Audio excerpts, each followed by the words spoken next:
Hello, my friends. Welcome to the Dental Handoff. I'm Dr. Kelly Tanner. Today I have with me Charo Earle, who is a hygienist extraordinaire, who is all over the place making a difference. And her passion is people. Her passion and her purpose is people, right?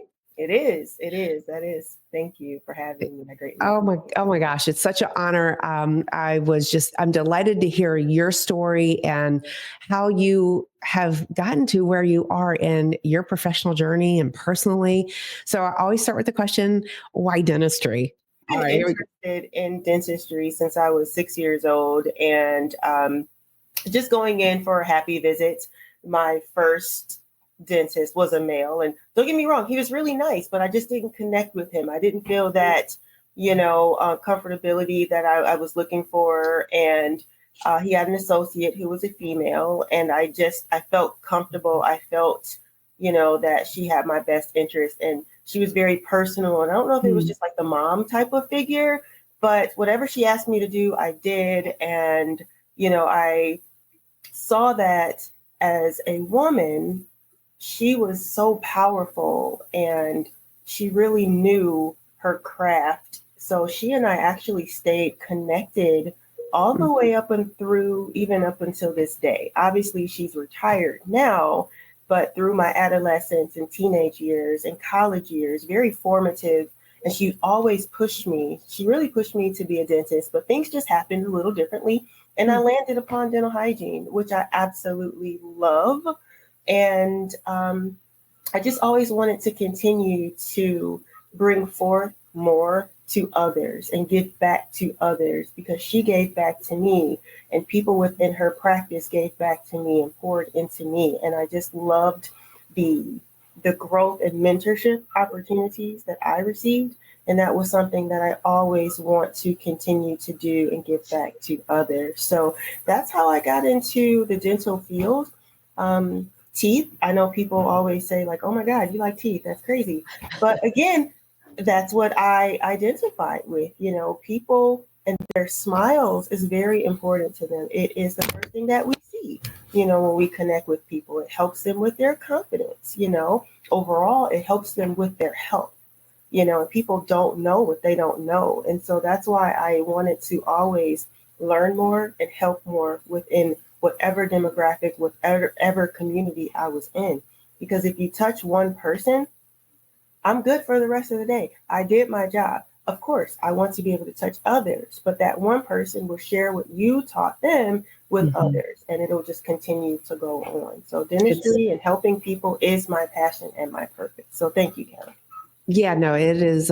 You're so right, where even just one life, that ripple effect that it creates, just not changing someone's mind, but having perspective that you're bringing, that you're offering, that the other person is open to, right? Because I think that's a critical piece of it, is to connect with that person in a way where they can receive, and you can receive that presence and that conversation in a way that does resonate with them, that ultimately makes a change in maybe their behavior, their mindset, or whatever that ripples throughout their family, their day to day. 100%. I say my superpower is connections and relationships. And being a dental hygienist or an assistant or doctor, whomever you are seeing these patients every day for a certain amount of time. It's not a long amount of time. So whatever time that you have with that individual, you want to be able to shed some light to help them. And a lot of patients, they don't know what they don't know, or they're fearful of going to the dentist anyway. It's a very intimate space. And so I love to maximize that time that I have with the patients. And I hate when people say, oh, we're selling. I don't sell anything. I provide benefit and resources to educate my patients on why we are recommending care for them and how their partnership within those recommendations is going to lead to their success. 100%. Well, I love that you say that, because so many times I think that when doctor comes in with like a new piece of technology, or we're just trying to adjust maybe when we're trying to coach and when we're in a practice and it's just like, okay, just adjust the thinking on why that it is you're doing that, or how you're going to talk to the patient about that, that some people can think that it's about selling. You know, why does doctor want me to sell that? Why I'm not comfortable selling is usually what hygienists, and some doctors will even say it's more so hygienists, I find. And it's like, okay, did people sell you the shoes that you have on? Did someone sell you of course someone told you the car that you're wearing, but you wanted that. You probably talked to someone else about their pair of shoes, like, ooh, where'd you get those? Or, ooh, people are looking for that recommendation, and our patients are relying on us to connect the dots for them, to make those recommendations and provide those resources like you discussed. 100%. It is more so of changing their mindset, right? Yes. And I think because maybe in previous situations or experiences they may have had, they were more talked at and not talked to. Yeah. So true. And so if we are utilizing all of our technology and resources that we have to properly educate the patient, and when I say all of the technology, we're using our intraoral photos, we're using our intraoral scanners, right? Mm-hmm. Obviously, we're utilizing our complete radiographs, the full periodontal charting, right? First things first, we have to go over their medical history, because that is really going to determine where are they, right? If they're diabetic, if they have high blood pressure, whatever it is, we know that can counteract, and compromise their dental situation. Yes. And we have to get people to understand the mouth is connected to the body. Oh my gosh. I know. I feel like sometimes when I'm meeting resistance, people will say, what do you do if the patient doesn't accept it, or you're meeting resistance or pushback or whatever? I tell them every single time, bring it back to the medical history, because that patient is so completely different than the one you saw before, and they're different than they were 6 months ago, because the body is changing. I'm in total agreement with that. But again, it starts off with, how did you get that patient? Are you developing that relationship? Are you building trust? See, that's the thing. People have a huge trust factor as it relates to their dentist, but not so much their medical physician, because they can tell you, oh, we need you to go have a CAT scan and an MRI and blah, blah, blah. And they're like, okay, I'll do it. But we're only simply asking you to get an FMX. Yeah. Oh, does my insurance cover it? Like, wait a minute, Yeah. And it's about describing the value of what it allows us to do and how to care for them too. Exactly. So it's more so, and that's what I try to teach my team members, is meet the patients where they are, right? Yeah. They don't know what they don't know. But again, if you're having these educated conversations with them and you're showing them the reason why you're recommending something as simple as fluoride, right? Yeah. You're going to turn that no, which really means not now because I don't understand why I need something. It's going to turn to a yes. Does it always happen at that first visit? It might not. They might not accept your, scaling and root planning recommendation at that time. But you don't stop there, right? Yeah. You continue to educate. You continue to partner with the doctor to come in and have those combined educated conversations, right? We want to get their buy-in. We want them to understand this is a circle. This is not something, it's ongoing. This is not a straight line where there's a period at the end and it stops. No, but again, it's building that trust. And they may not have heard that at their previous dentist. And you and I, we've heard this before. Yeah. Well, I've been going to my last dentist for 20 years and I was never told that I needed a crown, SRP or whatever. We understand that, Mr. Jones. Again, things are episodic, right? We utilize all of our tools and our resources, and let me show you where you are and why we're recommending this care for you. Not once did we talk about money, and we already know people are already focused on finances. But if you show the patients what they need and why you're recommending it, you're going to get closer to that acceptance. But you just don't shut it off and say, okay, well, he said no, he's not going to do it. No. Yeah, exactly. It's understanding what they're not saying too. Yes. But like you said, to your point, it's the establishing the trust to be able to know kind of when to speak, when to listen, all of those little bitty things that are the big things. 100%. There's something that I utilize and I've created a process with our team members is the comprehensive care sequence, right? And it's all based upon how do we get that patient? So was the patient already a patient of record? Were they a referral? Did they just stop in? Whatever it is, we just want to make sure that that's a positive experience, because once they do get into your chair, that's what they're going to bring with them. So if they did not have a positive experience, they're going to be a little bit stiffer and, not so open to you. However, if the experience was well, they felt welcome, their questions was answered before they got in the chair, that's when you're starting to develop that trust. And now, their comfort zone, they're not all stiff. They're a little bit more comfortable with you to move forward. But again, if we're not telling the patient, okay, this is what we have planned for you today, the patients don't know what to expect. Right. So we have to open it up. So how did we get them? Are we explaining to them what we're going to be doing for the day? What record collections that we're going to be doing? Do we hear what their chief complaints are? Because we're talking with the patient and not at the patient, right? So once we do all of that, then the doctor and the hygienist comes up with a co-diagnosis of care of what we saw. Hygiene looks at perio. Doctor is going to look at restorative. Together, they're going to come up with a plan from the co-diagnosis. Then they can present that to the patient. But again, finding out what's important to the patient. You and I already know. I just want white teeth. Yeah. That's great, Mr. Jones. We want you to have I just want my teeth. teeth cleaned. I just want a prophy. I just want a prophy. Right? But let's talk about this. From the record collections and what we noticed, we see that you have some teeth that need to be restored. We see that you have some areas of gingival destruction that we need to also, pay attention to. And then we can whiten your teeth once we get you stabilized. Yes. So he's like, okay, well, it wasn't my number one. However, it's still a part of the treatment plan process, which will move that patient more likely into acceptance. Yes. Right. And then again, our goal is to have that patient for life. And that's what I try to teach our team members. If you go into it that way, you're not selling a thing. You're not talking about finances.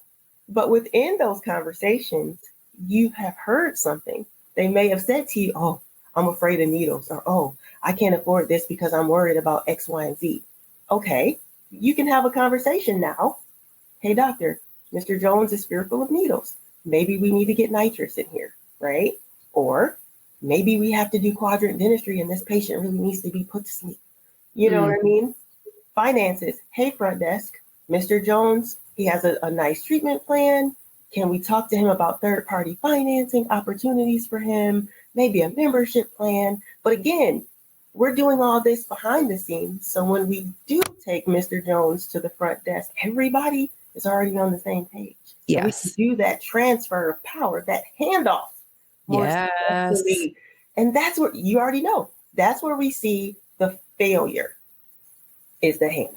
Yes. So with that too, I think that it's that transfer of trust, right? That transfer, that trust transfer of from one team member to another, to know the value from the back to the front, where that front office is like, okay, well, I know that if my hygienist or doctor or assistant's bringing them up, they've already talked to them about certain things. So it's also so important that if that's met with resistance, to keep the proper documentation, all the things, and to, have it repeated in front of the patient several times.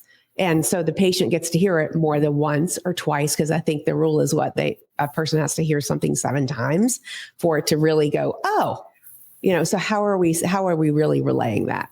Exactly. So, I think it's all about developing those relationships with your team members first. Yeah.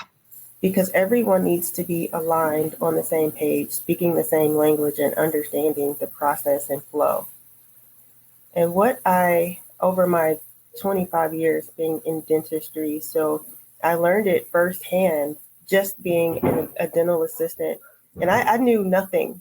And I literally was so like headstrong about, I knew I wanted to go to hygiene school. I needed experience, and an office just literally gave me a chance right off the street. But what I learned is it was bare bones. It was Yeah. before all the special technology. It was before all of the, nice practice management systems. And, Yes.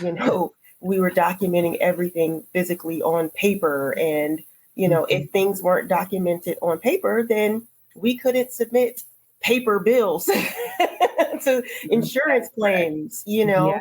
And I think that's when it started for me, because we literally would have to have these powwows. I literally would have to stand there with my doctor and say, okay, Dr. Jones, what would you like me to write down so I can hand this off to our front desk associates so that they can properly bill out and reschedule the patient?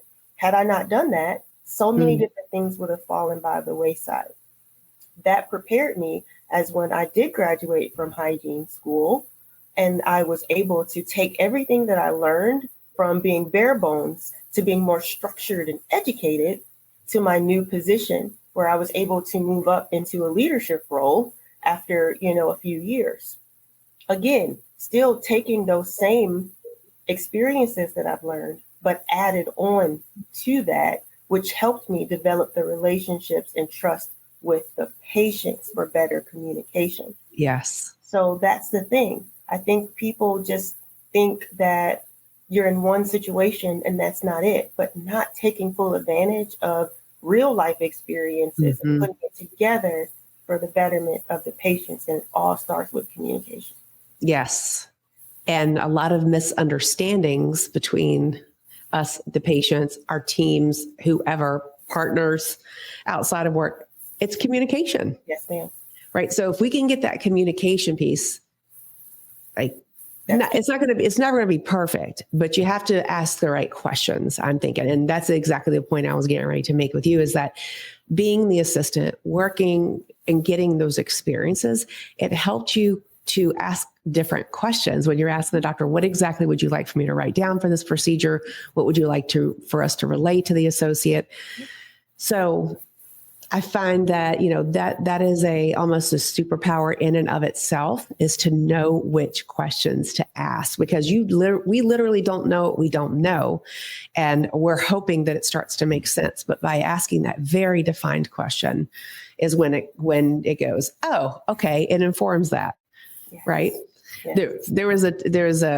This is kind of a unrelated, but a related story. This morning, my son, I noticed all of a sudden he's got 2 backpacks, and I'm like, because one's in the floor and one's like on his back. And I'm like, what is up with these? Tell me what's up with this other backpack. And he said, well, Mom, because I was like, I've noticed it on the floor every other day. And he said, well, Mom, I have an A-day backpack now and a B-day backpack, because he started understanding himself and making those decisions. So I say that to make the point that it's about understanding ourselves and understanding where we know that we can do better and how we can make those little changes that improve our day, improve the patient experience, improve the teamwork, to then know that we've done our part, and it's not ever done. It's this combination of experiences, right? Absolutely. 100%. Everything happens for a reason, and every day is a new lesson to be learned and shared with others. You know, and so that's why I always take it back to the team communication, because like you mentioned, that is about the patient experience, but it's also about our experience as being the, clinicians in the practice. We want to have smooth days. And as you know, chaos can occur. We have to pivot. But again, when we have to pivot, team, what are we going to do, and how are we going to help support each other to be successful for our day? We want to be productive, but how can you be productive in the chaos? Yeah, it's so counterproductive in the chaos when the team doesn't understand what the right and the left hand does. So you went from hygienist to where you are now in the role. Tell us about how that happened and what your day-to-day is like. I'm excited to learn. Oh, sure. Okay. So I graduated hygiene school in 2001. So prior to that, for 2 years while I was in hygiene school, I was an assistant.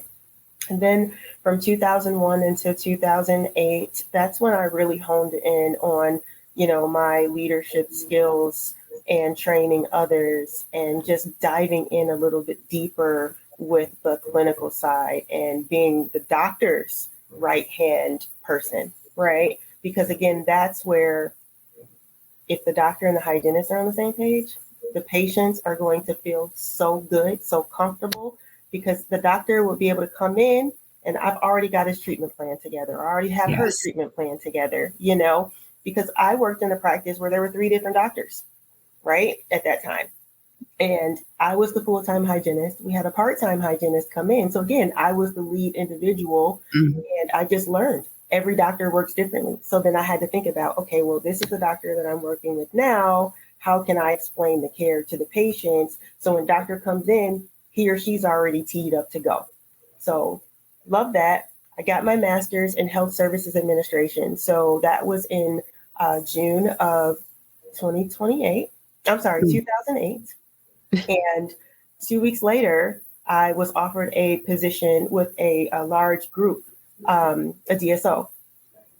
And I was hired by the original owners of that DSO. Oh, cool. Yes. And with the original owners of that DSO, it was a husband and wife, which was great. And they had, at that time in 2008, I would say about 7 or 8 states, 156 practices. At that time, yeah. So I was the retail product specialist, which was great because that is when I learned my negotiation skills. So what I really love about that is because I took everything that I knew from being an assistant, everything that I knew from being a hygienist, and obviously, yes, I would recommend products to patients, right? So I took all of that experience combined with my master's in health services administration, honed in on this new career as a retail product specialist, sat down with, like your big names, Waterpik, Sonicare, Oral-B, things like that, right?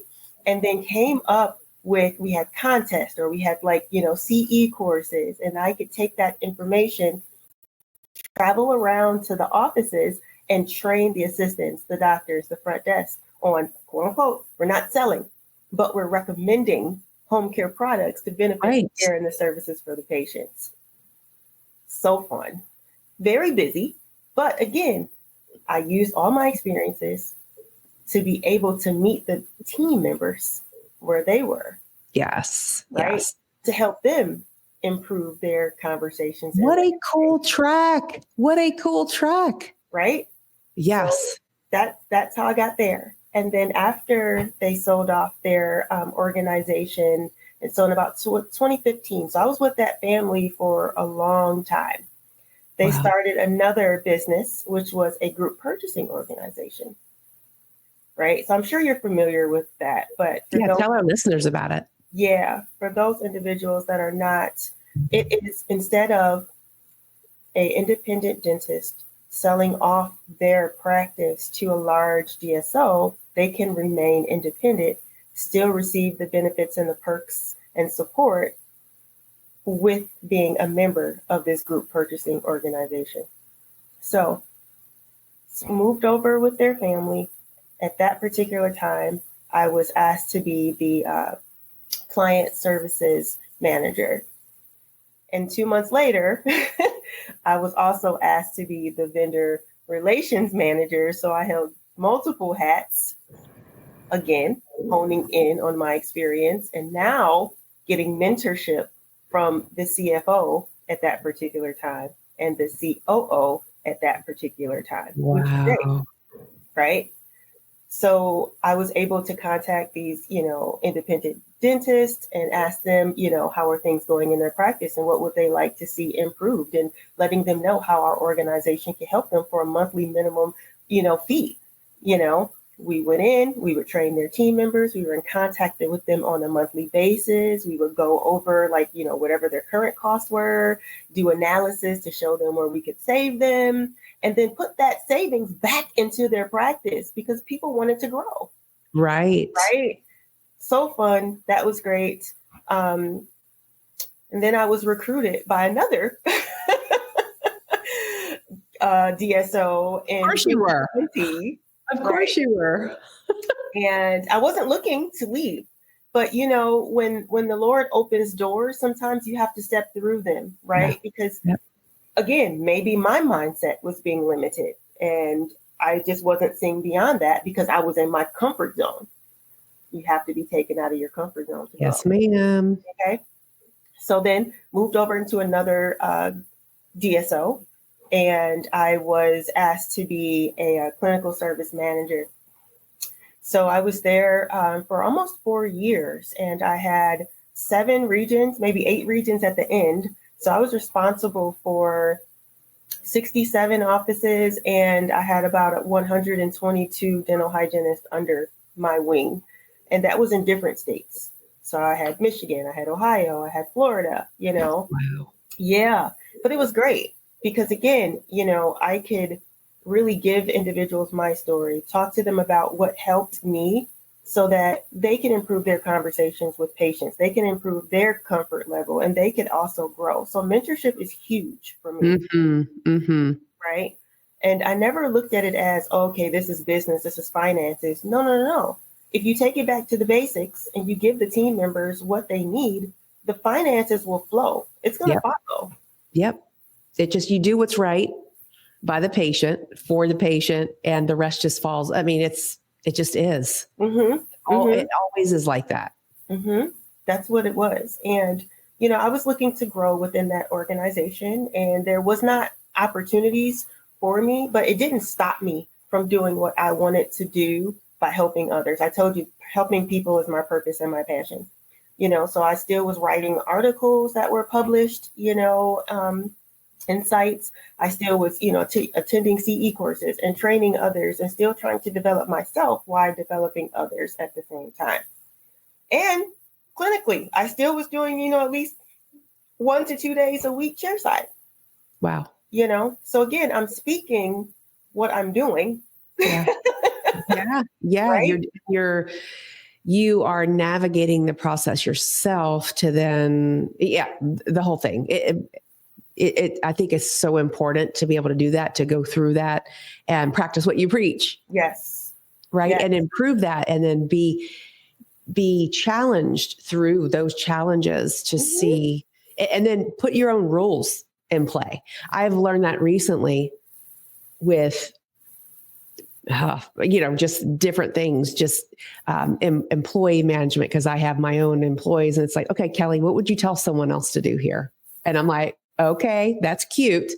Let's do that. And I'm telling you, it's just when you stop and you pause and you're aware of that to take your own advice, it definitely is game changing. You can say, and then learn something about it to add, and then. So it sounds like that this has been what you have been doing your entire life. So you've taken it, your career, you've taken it from impacting one person with one conversation to now you have a larger audience. And I feel like that's always been where you were meant to be.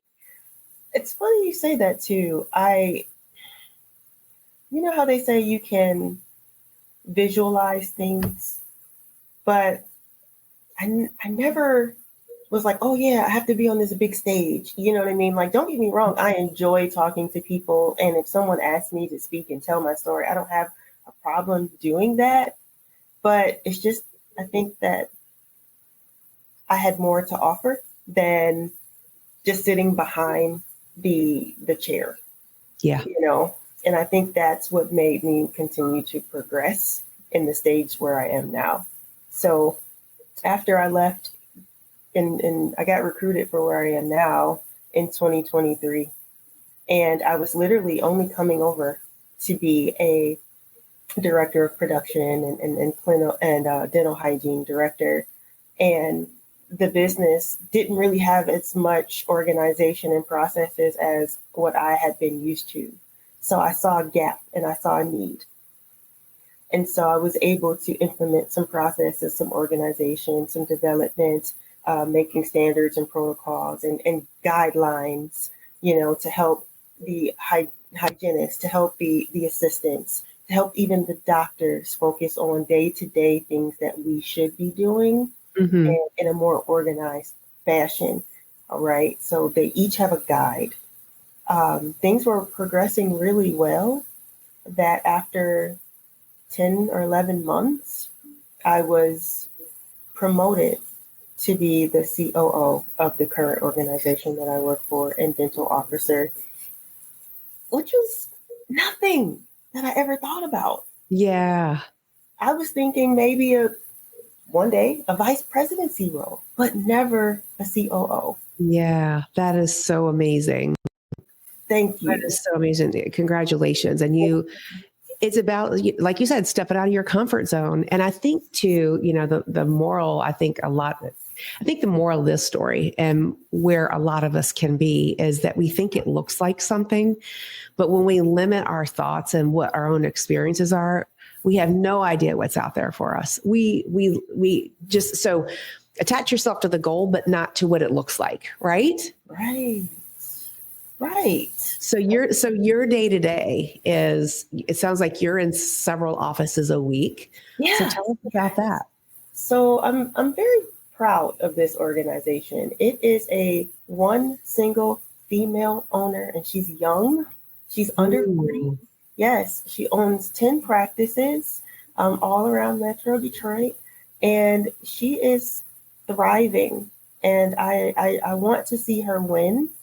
I understand the difficulties as it can be with running an organization. And so with me here to be able to help her live out her dreams, I'm living out my dreams, right? I told you helping people is my passion and my purpose, but I am a young female raised by a single mom from inner city Detroit. And no, I never thought about being a COO.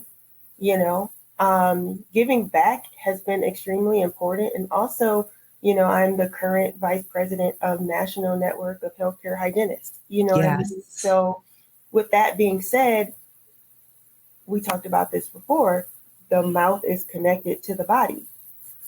And if patients aren't aware of that, I want to help our hygienists be able to grow their knowledge so that they can help the team members and cross those barriers, because it's more than just the dental practices. We need to also focus on the relationships we have with the physicians.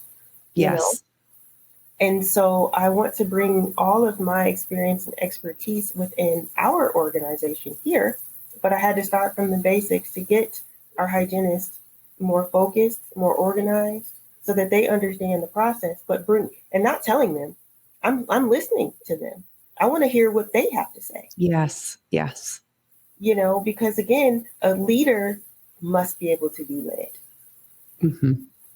Yes. And the practice owner that I work for now, I would say, she's younger than 40, but she understands that she too needs to be led. And so it's a great partnership there. That's amazing. Well, I feel like I want to bring you back on because I want to know more. Yeah, we can do a part 2 questions. But this has been so insightful. And I think, some of the main themes of what you've talked about is, starting where you are, meeting the patients where they are, meeting the team where they are, asking different questions of yourself, knowing that anything is possible, right? And that you just, I don't know, basically anything is possible, but in that, the dental standard, the standards that you've set for yourself, you kept raising the bar for yourself. And you kept saying, I want to learn more. I want to invest more of myself into this, because where you are now and what you said, I felt in my heart when you said it. You said, I want to see her win. I mean, who wouldn't want the CEO of their company to say that? That's amazing. Yeah, I do. I want to see her win. Yeah. I like to give back to others, and mentorship is huge. And so with my day to day, I'm in the practices, 3 to 4 weeks, 3 to 4 days out of the week, I'm in practices, but then I have my admin day to play catch up. But on our admin days, we're doing interviews, and I'm coaching the interviewees, through some of the interviews, because I want to see, like, okay, if you come on board here, are you going to be open to the recommendations? But then what can we learn from them as well? Right. And so it's always a give and take. It's not a push and pull. It's a give and take. Yes. 100%. And that's what I want to create is a prone, high powering culture for our organization. Because if we have that culture, it's going to show in everything that we do for our patients. Yes, preach. Culture drives everything. Culture is everything, right? Well, Charo, it's been such an amazing time. Again, we're going to reschedule for like a part 2 for this because I have more questions for you. But for you guys, if you want more access to her information is in the show notes, which are the notes that are in this underneath YouTube or wherever you're watching. Connect to her, reach out. Sounds like her heart is in mentoring. And thank you so much for being on today. Thank you so much for having me. This has been a pleasure and so fun. And I can't wait for part 2, part 3, part 4, whatever you want. I feel you in my heart. All right, fans. All right, listeners. I always ask for the favor of a 5-star review on Apple Podcasts, please. And then go on over to YouTube, like, subscribe, share, press that subscribe button right now where you're thinking of it. So this algorithm just recommends it to everybody else who would love these types of episodes. And my friends, thank you so much for what you do every day, touching the lives of others, making a difference in your community. Until next time, we will see you then. Thank you again, Charo. Thank you so much. Have a great one. You too. Be well.